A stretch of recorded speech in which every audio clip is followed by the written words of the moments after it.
Well, hello, wonderful educators. I'm Jill Waters with Oasis for Teachers, and we are helping teachers to thrive and become whole through intentional self-care, nurturing your body, mind, spirit, relationships, and finances. So today's video is very personal, and honestly, it's one of the most vulnerable things that I have shared, and a lot of people, they see me now. They see me confident and making YouTube videos and hey, I have this business and doing all of these things, but a lot of people do not know that I was homeless. So today I want to talk to you about my journey from a place of poverty and lack and scarcity to where I am today. So let's talk about it.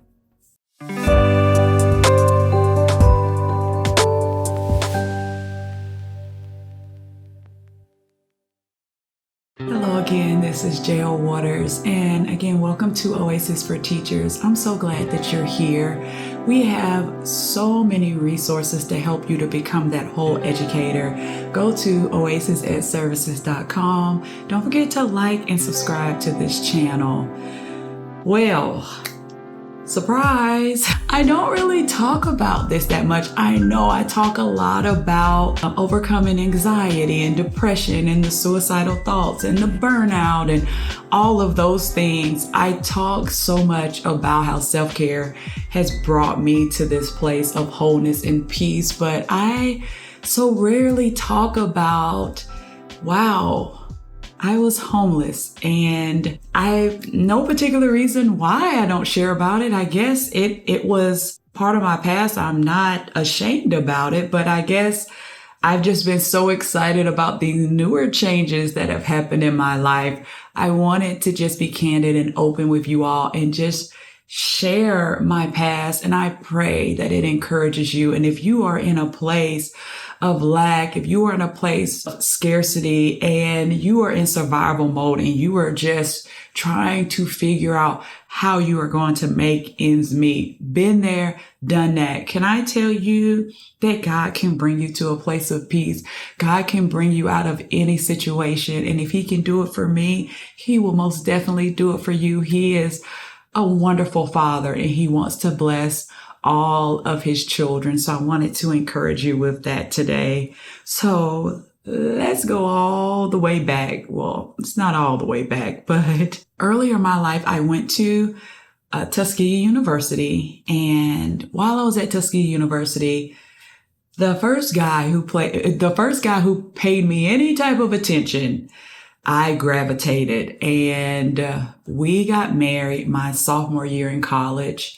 That summer, I got pregnant with my first child. And so my junior year, I was pregnant the entire junior year. And then that summer, we moved in with my parents.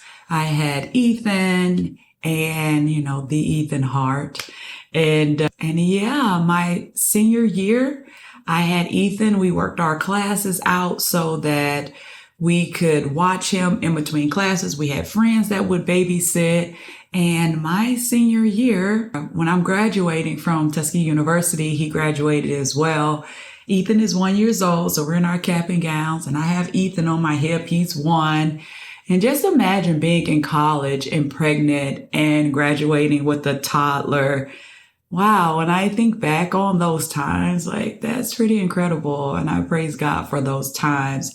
And so as we're young and we are, just navigating life, we were part of a ministry, and that's a whole nother situation that I will definitely talk about later. But we were part of an organization. It was a controlling organization. Realizing now I was in a cult in my 20s. Like I said, whole different video. I'm writing a book about it. It's a whole thing. I digress. In my marriage, we were giving so much money to this organization that a lot of times we went without food, we went without transportation.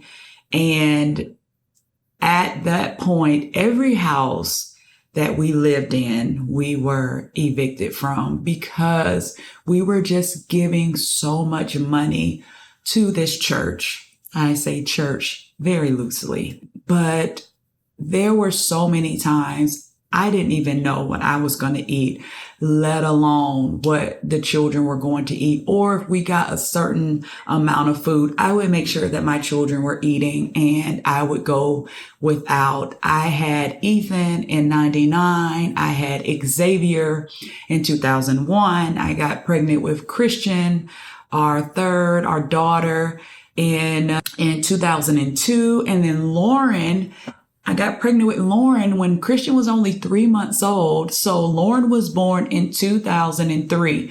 So in 4 years, I had 4 children, 99, 2001, 2002, 2003.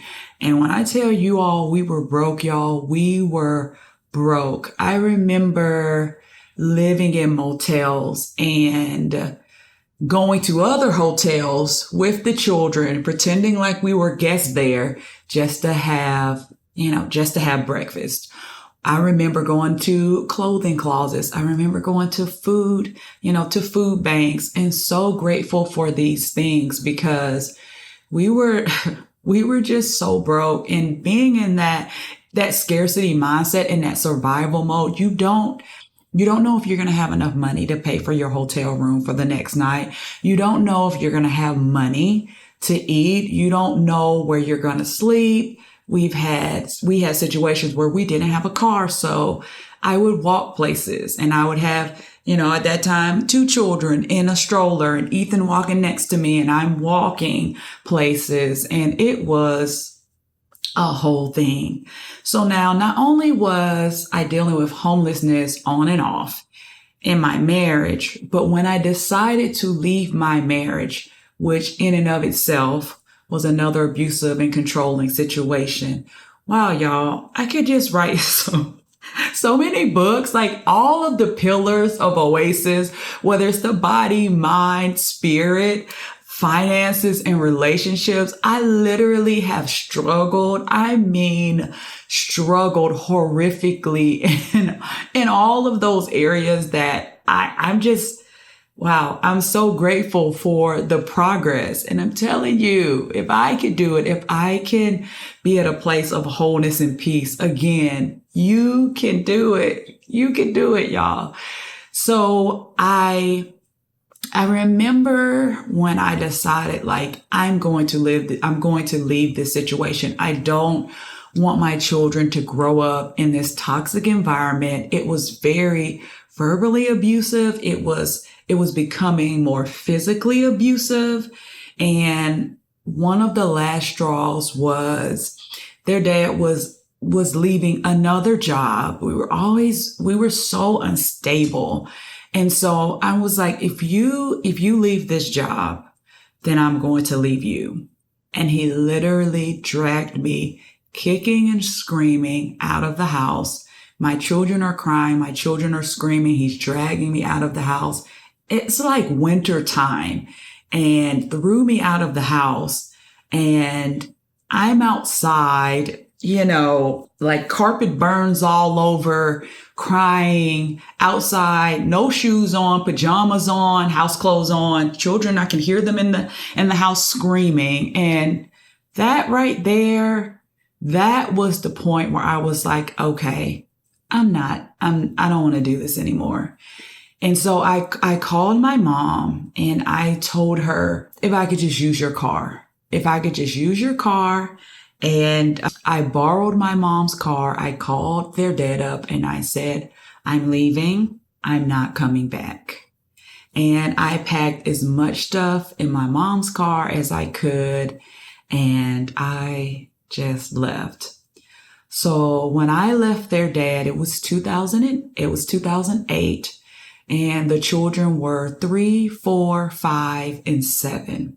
And I'm now a single mom with 4 children, very young ages. And I get a job in Phoenix City, Alabama. And I get a hotel room. Well, it's like not a hotel. It is a motel room. And my mom, I give her car back.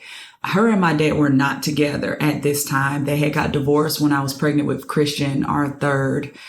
But I called my dad and I let him know that I had left my husband at the time, that I was living in a motel, and I just was letting him know what was going on. I did not know that my dad was commuting to Columbus, Georgia, which is 15 minutes away from where I'm living in the motel, and I get this job offer to be a director of a childcare center. 15 minutes. So this is where I'm telling you, every story and every testimony, you have this point where you're in this dark place, and then God starts turning things around, and he starts strategically placing people in the right places in your path, the people that you need at that right time. And for me, at that time, it was my dad. And love the perspective of my dad, because he said, Jamina, I love you. I'm not going to let you fall, but you also are going to have to use your faith. You're going to have to use your faith. And so I will help you, but I'm not going to carry you through this situation. So he said, I'll pay your cell phone for this certain amount of time. He helped me with a down payment on a rental house. He co-signed for it. But I had to pay the rent. He helped me with some of the deposit, but I had to pay the rent. I had to pay the utilities. Yes. And he bought, some shoes and clothes for my children. That was an exciting time. They were so excited to just shop at Kmart. They were so excited to eat at McDonald's. Like McDonald's, a Happy Meal was like the world to them. And I remember it was this $20 video game. It was this $20 Spider-Man video game that Ethan could plug into the television. I got a TV from a pawn shop and bought this little $20 game from like Family Dollar or something. And Ethan when I tell you at that time to him, like that could have been like the PS5. Like he just thought this game was amazing. And I used to do so many things with them. We would buy, dollar coloring books and just color. We would go to the library and get books for free. We would play music and have dance contests. I would do movie nights, and I would buy DVDs from this pawn shop for like a few dollars each. And we would have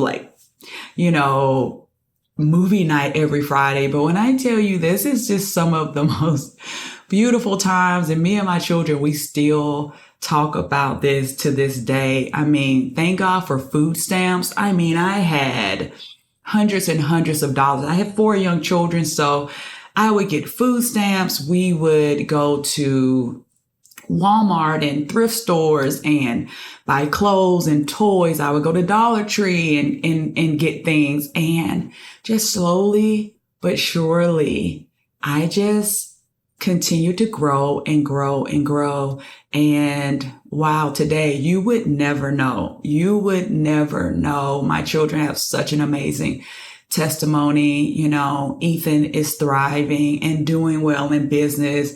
Xavier is on a road to, being in ministry. Both of my daughters are about to graduate in college. Both of my daughters are about to graduate college within a few weeks. And I'm just like, God, wow, this is incredible. Eventually I thrived as director of, at that time, I think about it now, it was Oasis. So how cool is that?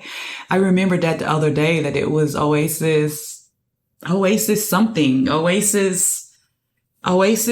don't know what the name of it was, but Oasis was in the name. So how cool is that now that I think back, that I had an Oasis back then. I had even an Oasis back then that was helping me to thrive. And so Oasis turned into Childcare Network, bought it. And so I was then a director of Childcare Network. And then I went into private schools, and then eventually we moved back into the Atlanta area, and I was able to begin working in public schools. And then a few years ago, Oasis is born, and wow, look at where we are today. I am just so grateful. So I do want to tell you just a few things that helped me to get to this place. And I pray that these steps will also help you to just thrive as an educator. One of the things that really helped me was just becoming more educated, being financially literate. So learning about financial literacy. So I went through Financial Peace University. I started listening to podcasts, reading books on finances, how to budget, how to invest, how to just make wise financial decisions with credit, all of these things. So the first thing I would tell you to do is learn about money, learn about finances, how to become better with the money that you do have. Also, say no to things that you can't afford. When you are in a place, especially when you are financially struggling and you look around, especially now with social media, you look around and you see everyone with so many different things. You could have that yearning or that tendency or that wanting to buy things on credit to compete with others around you. And I would tell you, do not do that. Man, that debt is a beast and it will take you forever to pay that off. So try not to compete with others. You are on your own journey. If you can't afford it, guess what? It's just not meant for you right now. That doesn't mean you can't have it forever. But if you take time to save up or buy something that you actually can afford, God knows that you're going to be faithful in the little things and He'll continue to give you more and more. Therapy also helped a lot. So actually working on yourself, that inner work will change your money mindset as well. I love the book by Lewis Howes. It's called Make Money Easy. And there are so many different books that talk about how you think about money, because your relationship with money is going to affect how money flows into your life. If you have a scarcity mindset, if you feel like you're not meant to be rich, if you feel like you don't have any value, if you feel like God can do it for someone else, but He won't do it for me, if you feel like Christians are supposed to be broke, if you feel like all rich people are evil, those type of mindsets, they will keep you in a place of poverty. So you want to work on yourself and you want to change those money mindsets. Another tip that I would give you is to get around a certain caliber of people. So if you look at your circle, and it is people who are financially struggling, people who always have negative comments about money.